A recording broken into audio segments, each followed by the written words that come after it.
আমাদের আজকের রেসিপি লাউয়ের পায়েস।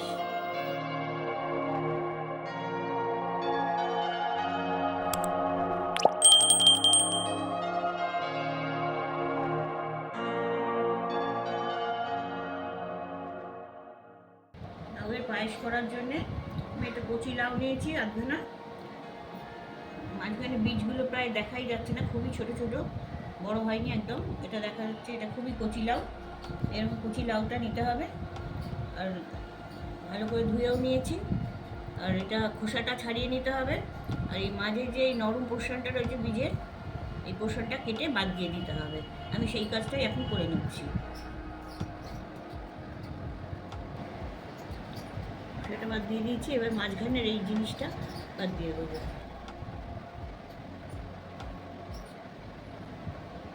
এইভাবে কেটে বাদ দিয়ে দিলাম।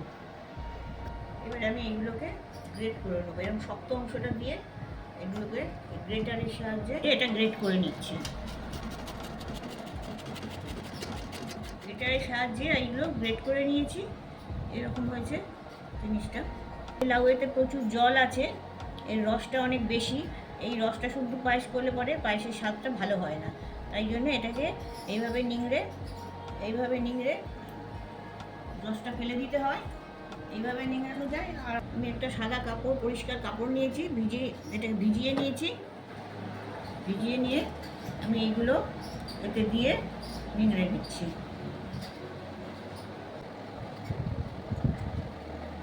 এইভাবে কাপড়ের ভেতর দিয়ে আমি এইভাবে নিংড়ে নিচ্ছি। তাড়াতাড়ি সব জলটা বেরিয়ে যেতে পারবে। যতটা পারবেন চেপে রসটা নিংড়ে দিতে চেষ্টা করবেন। তবে রসটা বের করে দিয়ে এরকম হলো। এইবার আমি সেকেন্ড প্রসেসে যাব। ওখানে কড়া বসিয়েছি, বসে আমি 2 চামচে ভালো ঘি দিয়ে দিচ্ছি। কাজু বাদামগুলো ভেজে নিচ্ছি।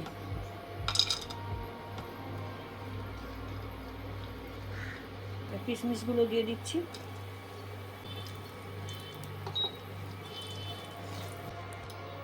ভাজা হয়ে গেছে, তুলে নিচ্ছি। এবার আমি ঘিয়েতে একটা বড় তেজপাতা দিয়ে দিচ্ছি, 3টে ছোটো এলাচ দিয়ে দিচ্ছি। ছোটো এলাচটা আর তেজপাতাটা একটু ঘিয়ে ভেজে নিচ্ছি, যাতে ঘিয়েতে এই গন্ধটা ধরে যায়। লাউয়ের রসটা নিংড়ে রেখেছিলাম, সেই লাউটা দিয়ে দিচ্ছি।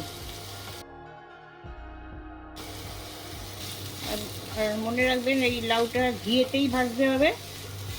ঘিয়েতে ভাজলে কাঁচা যে লাউয়ের গন্ধটা সেটা কেটে যাবে, আর তার বদলে ঘিয়ের গন্ধটা লাউয়ে ধরে নেবে। পায়েসটা ভালো হবে। লাউটা ভাজবেন যখন কম আঁচে ভাজবেন। 5 মিনিট মতন আমি ঘিয়েতে এটা ভেজে নিয়েছি। আর সবজিটা যেটুকুন বাড়তি জল ছিল সব শুকিয়ে গেছে। এবার আমি এতে 500 ml দুধ দিয়ে দিচ্ছি।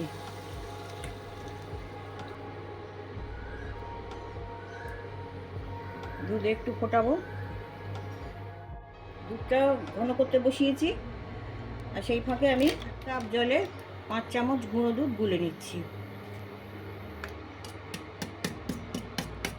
দুধটা কমে অর্ধেক হয়ে গেছে। এবার আমি যে গুঁড়ো দুধটা গুলে রেখেছিলাম সেটা দিয়ে দিচ্ছি।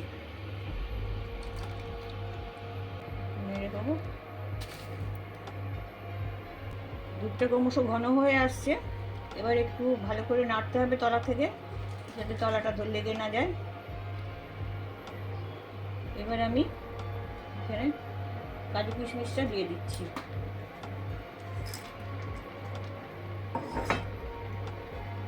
আর এর সঙ্গে আমি 50 গ্রাম মতন চিনি দিচ্ছি, আর 14-15টা বাতাসা দিচ্ছি। বাতাসা দিলে কালারটা ভালো হয় আর স্বাদটা একটু ভালো আসে। আর যারা বাতাসা দেবেন না তারা আমি যে পরিমাণ লাউ নিয়েছি এই পরিমাণ লাউয়ে 100 গ্রাম চিনি দিলেই যথেষ্ট।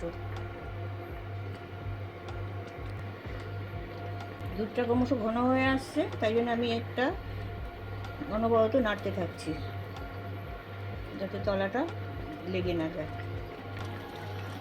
দুধটা অনেকটাই ঘন হয়ে গেছে। আমি 1 চামচ গোলাপ জল দিয়ে দিচ্ছি। এটা অপশনাল, দিতেও পারেন নাও দিতে পারেন, তাতে কোনো ক্ষতি হবে না। একটু সুগন্ধ হওয়ার জন্য আমি জাস্ট দিলাম। পায়েসটা হয়ে এসছে, কতটা ঘন হয়ে এসছে দেখাচ্ছি তুলে। এরকম হয়ে গেছে। এটা ঠান্ডা হলে আরও একটু জমবে, তাই এটা আমি এখানেই বন্ধ করে দেবো। লাউয়ের পায়েস রেডি।